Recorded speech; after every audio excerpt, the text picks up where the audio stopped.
So we know the Browns' first pick is at number 49 as of right now. But what about some later picks? Are there guys in this draft that you like later, third round and on for this football team that maybe John Dorsey could fall in love with?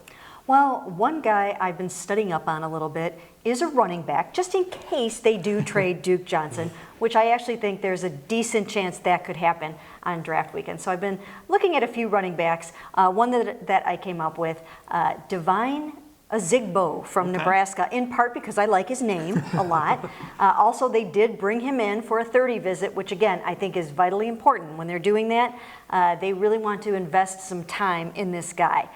He's got good size, good speed. He can catch the ball out of the backfield.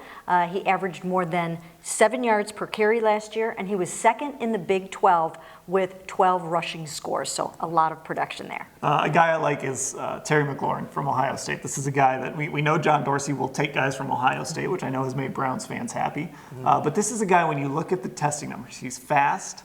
You can do a lot of different things with him. I think he complements that receiving core, and he can play special teams. And I think that's going to be important if you take a wide receiver, because there is depth there. A guy that can come in and play special teams. John Dorsey is clearly looking for someone to spark that return game.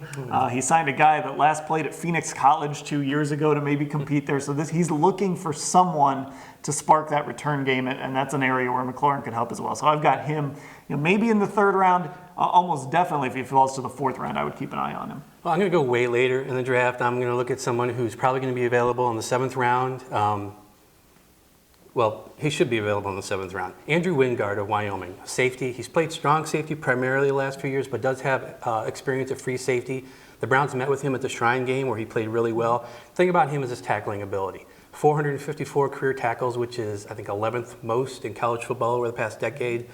He understands his role. In talking to him at the combine, that he's going to come in obviously challenged for a depth spot, and then special teams is going to be a way for him to get onto a team, and the fact that he's such a prolific tackler helps with that. So Andrew Wingard at safety, especially if maybe they don't take a safety earlier and they're looking to add depth, if they're okay with Morgan Burnett and Eric Murray there, adding that guy later and looking at him more as a depth guy and a special teams guy, Andrew Wingard could be the pick. So Dorsey has certainly made a lot of his money on these day 2, day 3 picks where he's been able to unearth guys. Those are some names we're looking at. You go down to the comments and tell us what names you might be looking at on day 2 and 3 of the draft.